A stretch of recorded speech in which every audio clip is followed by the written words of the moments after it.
There's a Native American nation that has never surrendered. Not once. Not ever. While history books tell stories of treaties signed and lands given up, one people stood defiant against the most powerful military force of the 19th century. They vanished into swamps that swallowed armies whole. They fought 3 wars that cost the United States $40 million and the lives of 1,500 soldiers. And when the smoke cleared, when other nations were forced onto reservations thousands of miles from home, the Seminole remained. Unconquered, unbroken, unbowed. This is their story. A story of survival, resistance, and an identity forged in fire and water. A story that challenges everything you thought you knew about American history. Stay with me, because what you're about to discover will change the way you see the past and the present. The story of the Seminole doesn't begin with a single moment or a single place. It begins with fragments, with survivors, with people who refuse to be erased. In the early 1700s, the Spanish colonial maps of Florida showed vast territories marked as unexplored, dangerous, unknown. But these lands weren't empty. They were becoming something new, a sanctuary for those fleeing catastrophe. The word Seminole itself tells you everything you need to know. It comes from the Creek word Seminole, which means wild people, runaways, those who camp at a distance. It wasn't originally their name. It was what others called them. The Spanish heard it and wrote it down as cimarron, the same word they used for wild cattle and escaped slaves. But the people who would become the Seminole embraced this identity. They made it their own. They turned an insult into an anthem of freedom. To understand who they became, you have to understand what they were fleeing from. In the late 1600s and early 1700s, the southeastern United States was a war zone. European colonizers, British, Spanish, and French, played indigenous nations against each other in a deadly game of empire. The Creek Confederacy, a powerful alliance of Muskogee-speaking peoples in Georgia and Alabama, was fracturing under this pressure. Villages were burned, families were torn apart. Disease epidemics swept through communities that had stood for centuries. Some Creek bands began migrating south into Spanish Florida, where colonial control was weaker, where the wilderness was denser, where a person could disappear and start again. They weren't the only ones.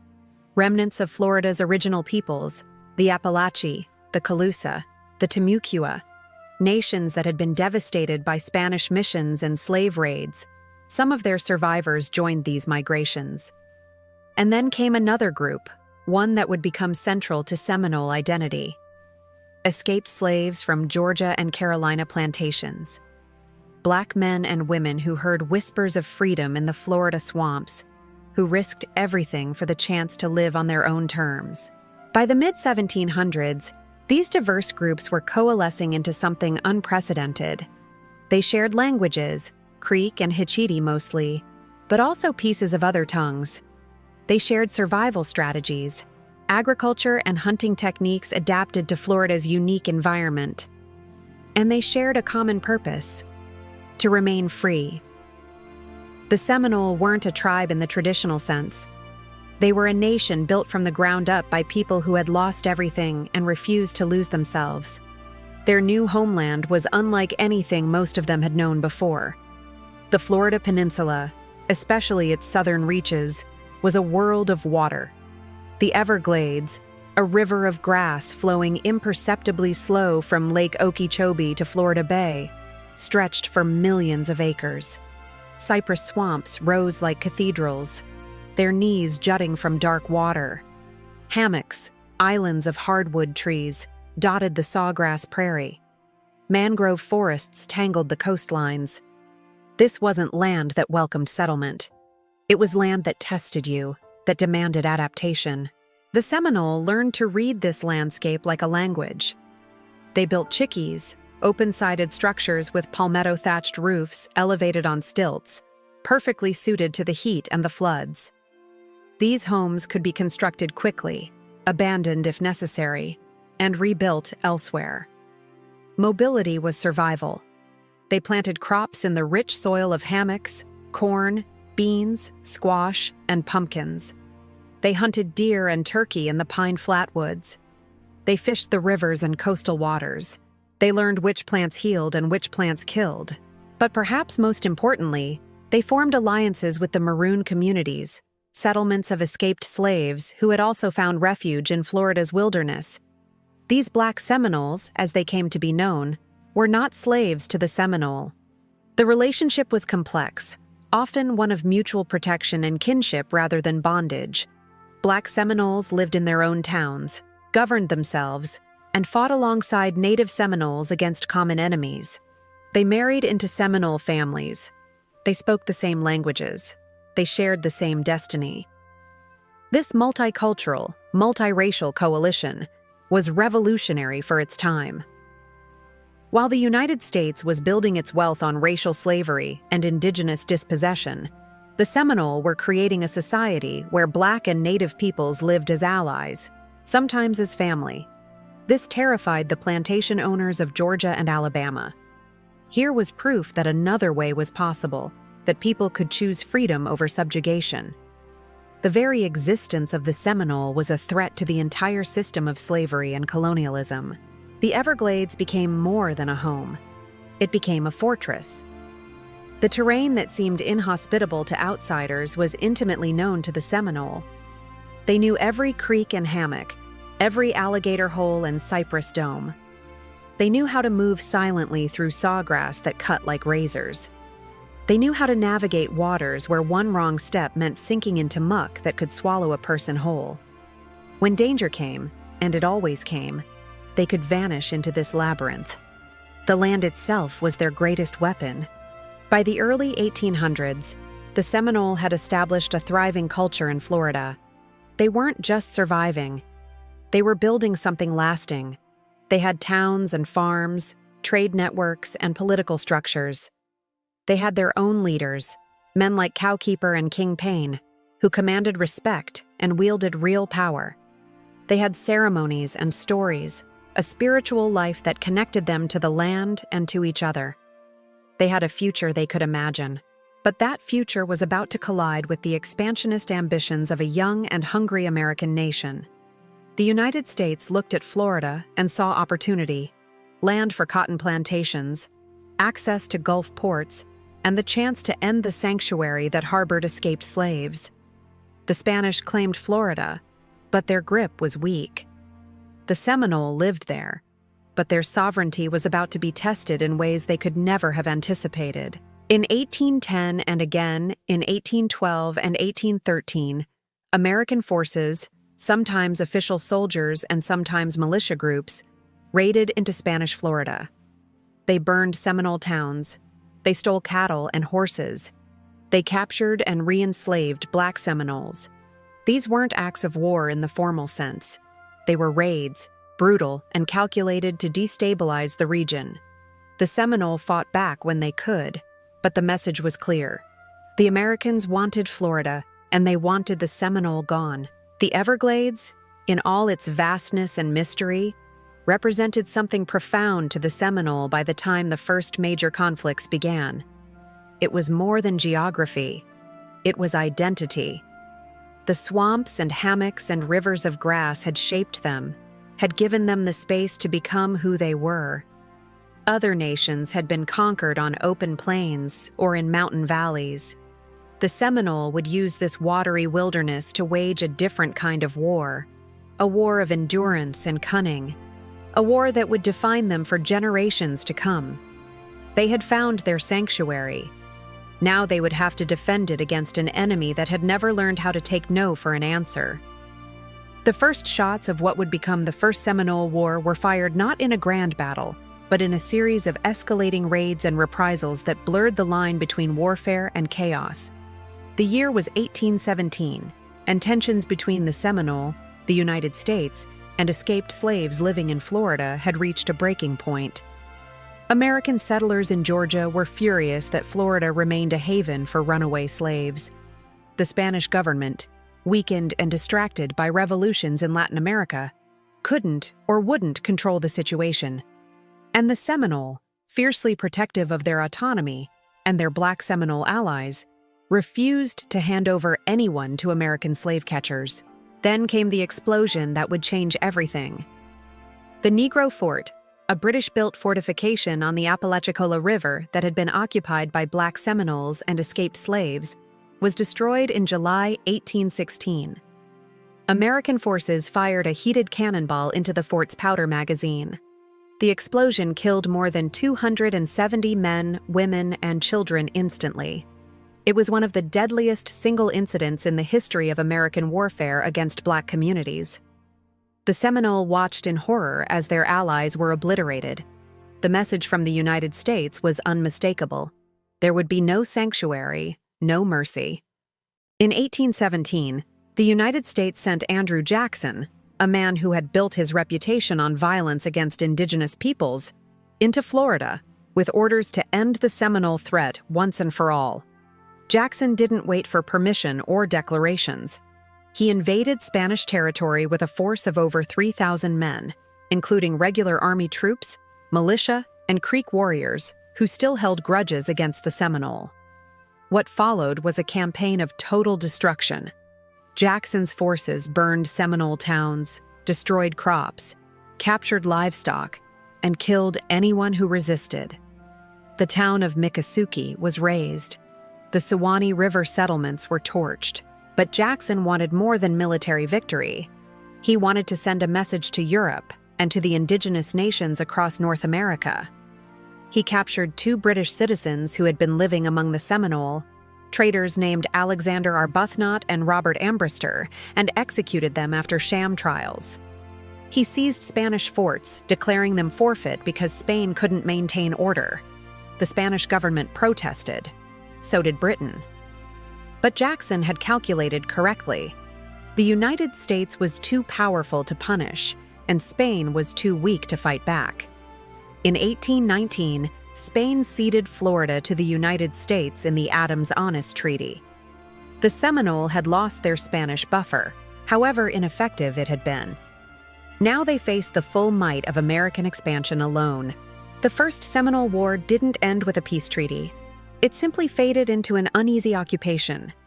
The Seminole retreated deeper into the interior, into the areas Americans didn't yet want or understand. But the pressure kept building. In 1823, some Seminole leaders were pressured into signing the Treaty of Moultrie Creek, which confined them to a reservation in central Florida, far from the coasts and far from their traditional lands. The treaty promised them protection and annuities. It delivered neither.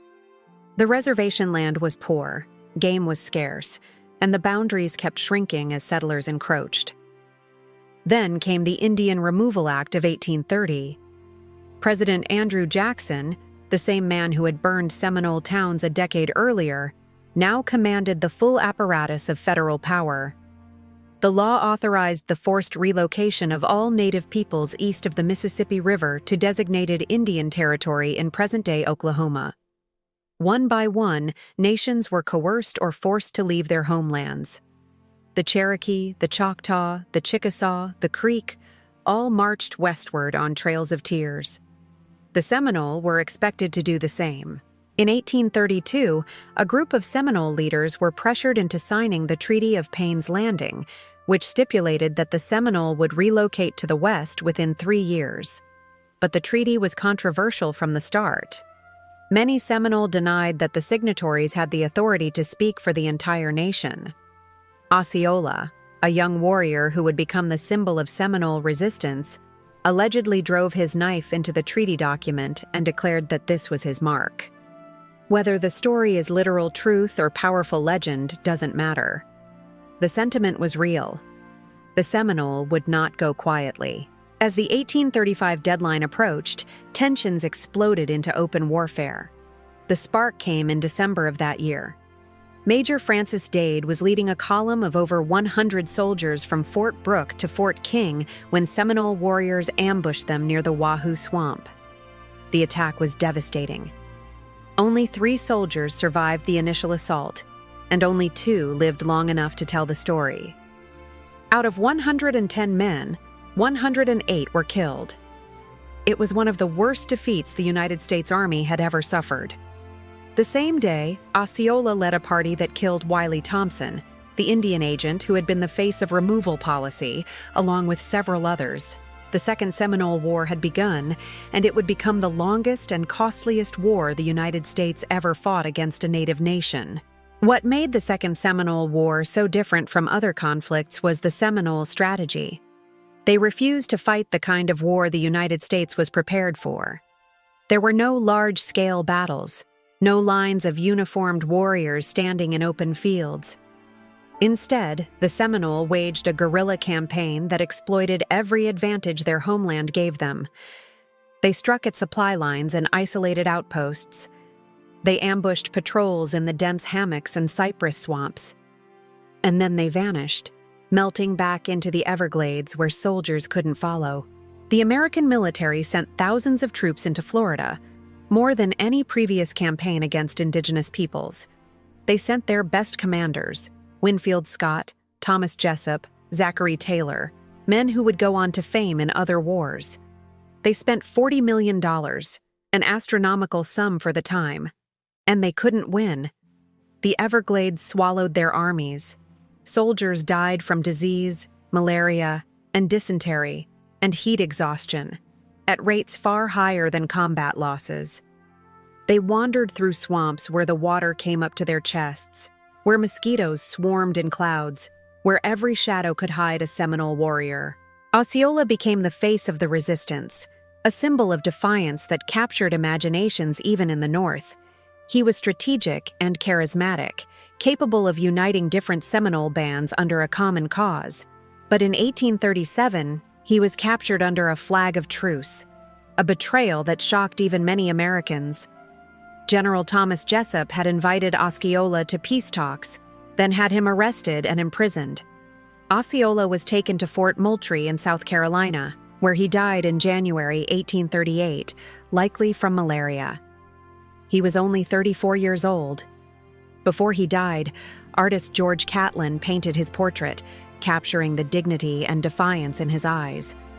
That image would outlive the war itself. But Osceola's capture didn't end the resistance. Other leaders rose to take his place. Miccosukee, also known as Wildcat, continued the fight with brilliance and daring. Alligator, Jumper, Sam Jones. These men led their people with a combination of military skill and intimate knowledge of the land. They understood that they couldn't defeat the American military in conventional terms. But they could make the war so costly, so prolonged, so frustrating, that the Americans would eventually give up. The United States tried every tactic they could imagine. They used bloodhounds imported from Cuba to track Seminole through the swamps. They built a network of forts throughout the interior. They employed Creek and Cherokee warriors as scouts and fighters. They even resorted to tactics that violated their own stated principles, capturing Seminole leaders under flags of truce, destroying food supplies to starve the population, and targeting women and children to break the people's will. One of the most controversial tactics was the use of the so-called Seminole Negro Indian Scouts, Black Seminoles who were promised freedom and land in exchange for helping the military. The situation was deeply complex. Some Black Seminoles chose cooperation out of desperation, seeing it as the only path to survival. Others were coerced. Still others remained allied with the native Seminole and continued fighting. The war fractured communities and forced impossible choices. By the early 1840s, thousands of Seminole had been captured or had surrendered and been forcibly relocated to Indian Territory. The journey west was brutal. Families were separated. People died from disease and exposure on the forced march. And when they arrived in Oklahoma, they found themselves on land promised to the Creek, their ancient rivals, leading to new conflicts and tensions. But even as the majority were removed, a core group refused to surrender. Between 1855 and 1858, the Third Seminole War flared in the remaining Seminole strongholds of South Florida. This conflict was smaller in scale, but no less determined. Billy Bowlegs, a respected leader, led raids against surveying parties and settlements. The United States military, Exhausted from the previous war and dealing with escalating tensions that would lead to the Civil War, offered Bowlegs money and incentives to relocate west. In 1858, Bowlegs and many of his followers finally agreed to leave. Another group of Seminole was removed from Florida, but not all of them, not everyone. Deep in the Everglades, in the Big Cypress Swamp, and along the remote waterways of the 10,000 Islands, a few hundred Seminole remained. They lived in small family groups, constantly moving, keeping to the most inaccessible areas. They avoided contact with outsiders. They survived on hunting and fishing and small gardens hidden in the hammocks. They remembered the wars, remembered the betrayals, remembered everyone they had lost, and they remained free. These were the unconquered. The United States never defeated them, never captured them all, never forced them onto reservations in the West. The wars simply ended because the military gave up. The cost had been too high, the terrain was too difficult, and the Seminole, against all odds, had outlasted the most powerful nation on Earth. The wars had transformed Seminole identity. They were no longer simply Creek people who had migrated south, or a coalition of refugees seeking sanctuary. They were a nation forged in resistance. Their identity was built on the refusal to surrender, on the memory of Osceola and Miccosukee, on the knowledge that their ancestors had done what seemed impossible. They had fought 3 wars spanning 4 decades and remained in their homeland. That legacy, that unbroken thread of defiance, became the core of what it meant to be Seminole. Not conquered, not removed, unconquered. For decades after the wars ended, the Seminole who remained in Florida lived in deliberate isolation. They avoided the outside world that had tried so hard to destroy them. They moved through the Everglades and Big Cypress like shadows, maintaining their language, their traditions, and their independence in the face of a rapidly changing Florida. The state around them transformed from frontier to farmland to tourist destination, but in the remote swamps and hammocks, time seemed to move differently. The Seminole endured. By the late 19th and early 20th centuries, the isolation began to shift, not because the Seminole sought it, but because the outside world kept encroaching. Railroads pushed south. Developers drained the Everglades for agriculture. Towns sprang up where there had been only wilderness. The Seminole found themselves surrounded by a society they had spent generations avoiding. But they adapted, as they always had.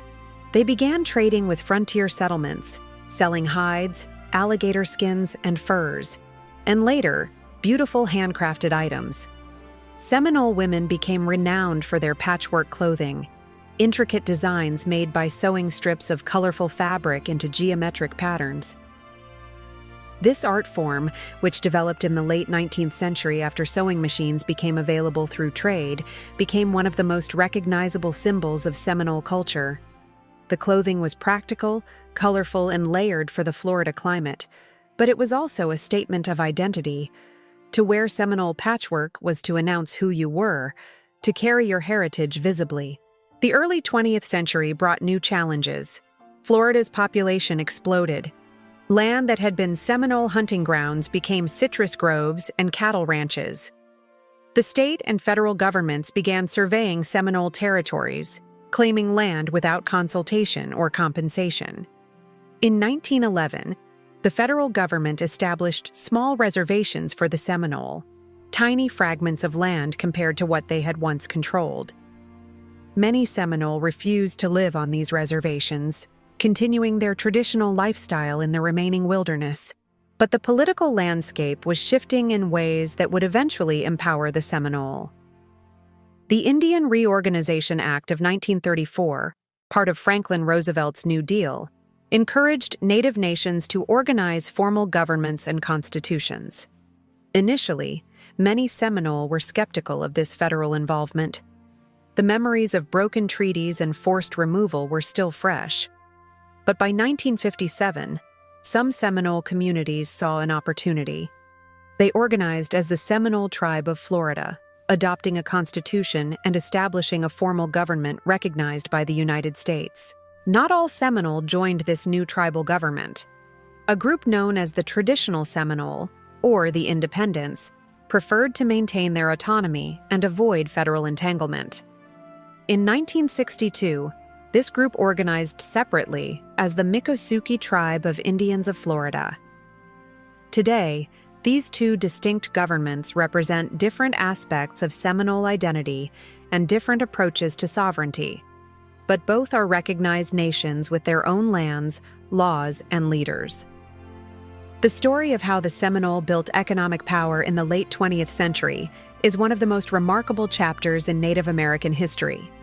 For generations, they had survived on subsistence hunting, fishing, and small-scale agriculture. The reservations were poor, opportunities were limited, but in the 1970s, Seminole leaders began to envision a different future, one built on their sovereign rights and their ability to govern their own territories. In 1979, the Seminole tribe opened a high-stakes bingo hall on their Hollywood reservation. This might seem like a small thing, a simple bingo game, but it was revolutionary. Florida state law limited the size of bingo prizes, but the Seminole argued that as a sovereign nation, they weren't bound by state law on their own land. The state tried to shut down the operation. The Seminole sued, and in 1981, the federal court sided with the Seminole, establishing a precedent that would transform Native economic development across the country. High-stakes bingo was just the beginning.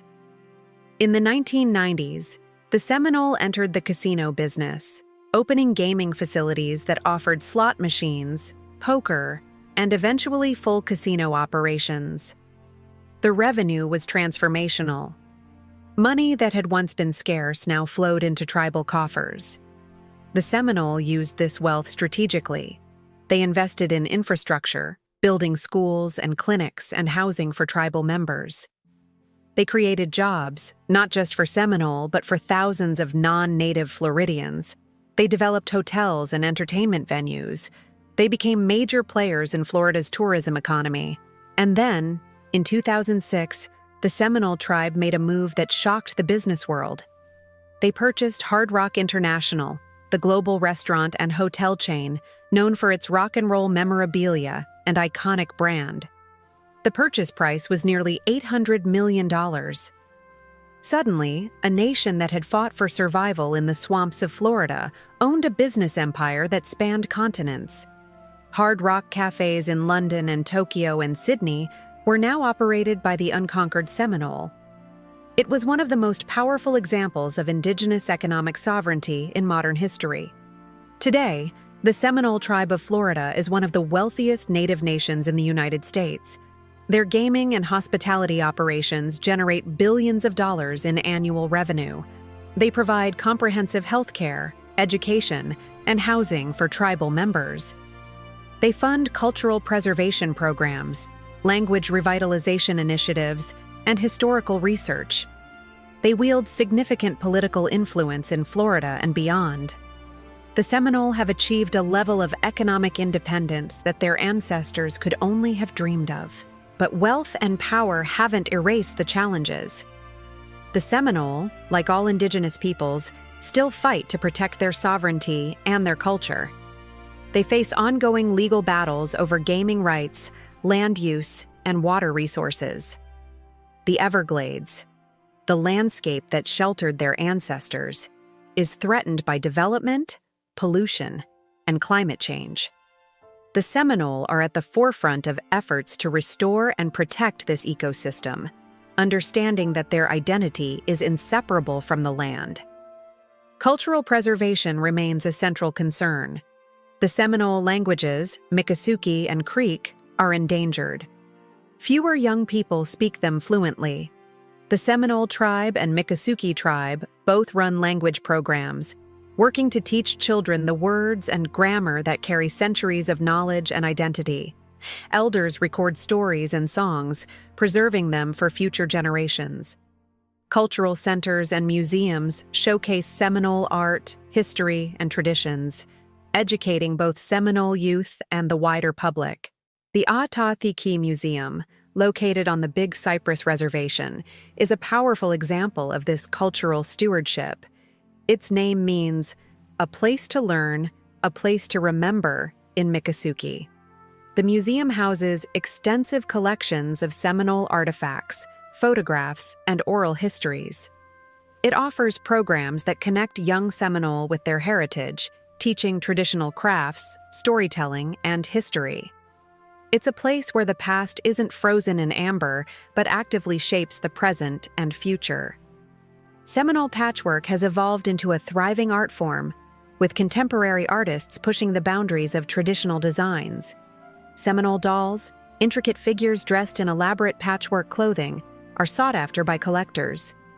Basket weaving, using palmetto fronds and sweetgrass, continues as both an art and a practical craft. These traditions aren't museum pieces. They're living practices, constantly adapting while maintaining their essential character. The green corn dance, or busk, remains the most sacred ceremony in Seminole spiritual life. Held annually in late spring or early summer, it marks the new year and the renewal of the community. The ceremony involves fasting, ritual cleansing, the lighting of a new sacred fire, and dances that last through the night. Non-Seminole are typically not permitted to attend, preserving the ceremony's sanctity. This isn't about secrecy for its own sake.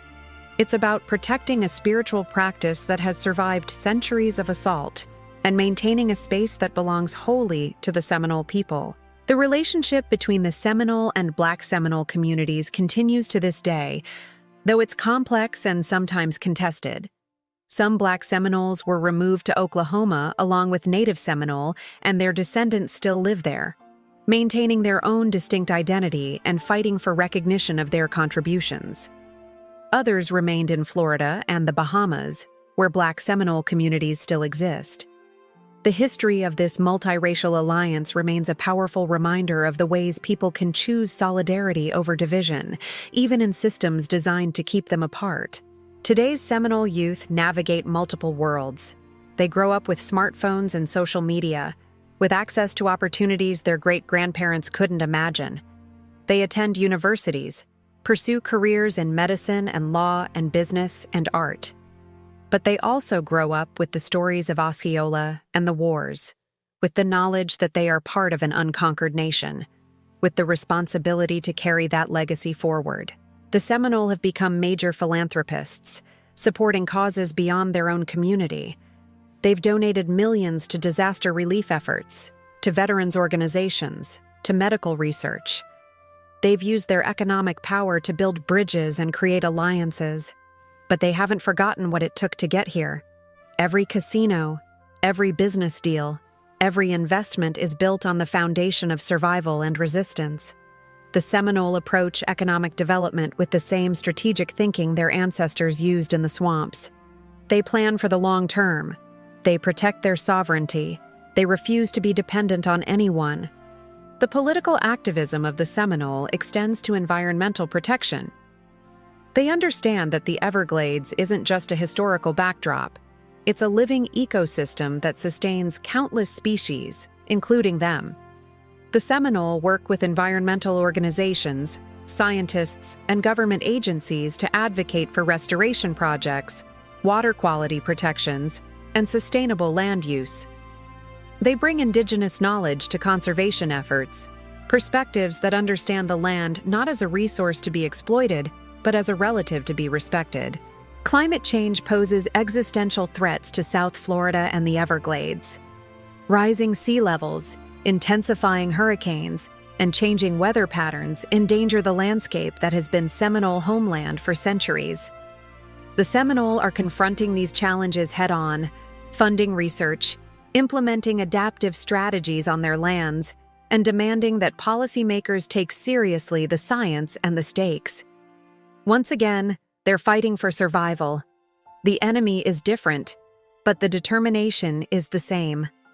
In recent years, the Seminole have also grappled with how their history is told and who gets to tell it. For too long, the story of the Seminole Wars was told from the perspective of the United States military, framing it as inevitable progress or frontier justice. The Seminole are reclaiming their narrative. They're producing documentaries, publishing books written by Seminole authors, and creating educational materials that center Seminole voices and perspectives. They're challenging the myths and correcting the falsehoods. They're making sure that when people think of the Seminole, they think not of victims but of victors, not of a vanished people but of a thriving nation. The Seminole tribe's government today includes a tribal council with representatives from each reservation, a chairman who serves as the chief executive, and various boards and departments that handle everything from law enforcement to social services to business operations. It's a modern government with the same challenges any government faces: balancing competing interests, managing resources, planning for the future. But it operates with a consciousness of history that few governments can claim. Every decision is made with an awareness that sovereignty is precious and fragile, won through blood and sacrifice. The relationship between the Seminole tribe and the state of Florida has evolved from outright warfare to tense negotiation to something approaching partnership in some areas. The economic impact of Seminole gaming and business operations benefits the entire state. The Seminole are major employers and taxpayers. They contribute to the political process, supporting candidates and causes that align with their interests. They have a seat at the table in ways that would have seemed impossible a generation ago. But make no mistake, this isn't assimilation. The Seminole haven't given up their identity to gain acceptance. They've leveraged their sovereignty and their economic power to protect their identity. They've shown that it's possible to engage with the modern economy and political system without sacrificing what makes you who you are. They've proven that Indigenous nations can thrive on their own terms. Education is central to the Seminole vision for the future. The tribe operates its own education department, providing scholarships for higher education, supporting students through college, and creating programs that integrate Seminole culture and history into the curriculum. They want their children to succeed in whatever field they choose, but they also want them to know where they come from, to understand the price that was paid for their freedom, and to carry the responsibility of that legacy. There are Seminole doctors and lawyers, artists and athletes, soldiers and scholars. There are Seminole working in the tribal government and in Hollywood, in Silicon Valley startups, and in the family businesses back on the reservations. The diversity of paths available to young Seminole today is a testament to how far the nation has come, but regardless of where they go or what they do, they carry with them an identity forged in the fires of resistance. The story of the Seminole is ultimately a story about refusal to be conquered, refusal to abandon their homeland, refusal to let others define who they are, refusal to accept that survival requires surrender. In a world that constantly demands Indigenous peoples assimilate or disappear, the Seminole have chosen a third path: to remain themselves, to adapt without abandoning, to engage without surrendering. When you drive through South Florida today, past the sugarcane fields and the strip malls, the tourist attractions and the retirement communities, it's easy to forget what this land was and what it witnessed. But the Seminole remember. They remember the wars and the warriors. They remember the swamps that sheltered them and the waters that ran with blood. They remember Osceola's defiance and the long years of hiding and fighting and surviving. And they ensure that these memories aren't buried in the past, but live in the present, shaping their future. The Seminole flag flies over their reservations and their businesses, a symbol recognized around the world thanks to the Hard Rock brand. On that flag is a traditional Seminole chickie, a fire, and the colors that represent the clans and the history of the people. Above it all is one word: Seminole. Not conquered, not removed, not erased. Still here, still fighting, still free. The unconquered people remain unconquered. And in a history full of defeat and dispossession for Indigenous nations, that simple fact is revolutionary. The Seminole didn't just survive, they prevailed. They built a future out of the ashes of war. They turned the swamps that were supposed to be their prison into a sanctuary, and then into a foundation for prosperity. They proved that sovereignty isn't just a legal concept. It's a lived reality, hard-won and fiercely defended. Today, when Seminole elders teach their grandchildren about their history, when they pass on the language and the stories and the traditions, they're doing more than preserving the past. They're ensuring the future. Because as long as there are Seminole who remember who they are and where they come from, the nation endures. Unconquered, unbroken, unbowed, forever Seminole. The Seminole story isn't over. It's still being written every single day, in the boardrooms of the Seminole Hard Rock Empire, in the classrooms where children learn Miccosukee, in the ceremonial grounds where the sacred fire burns, in the ongoing fight to protect the Everglades. This is a living history, and you've just witnessed one chapter of it. If this story moved you, if it challenged what you thought you knew, do me a favor, hit that like button. Share this video with someone who needs to hear this story. Subscribe to this channel because we're going to keep exploring the histories that don't make it into the textbooks, the stories of resistance and resilience that shaped the world we live in. And drop a comment below.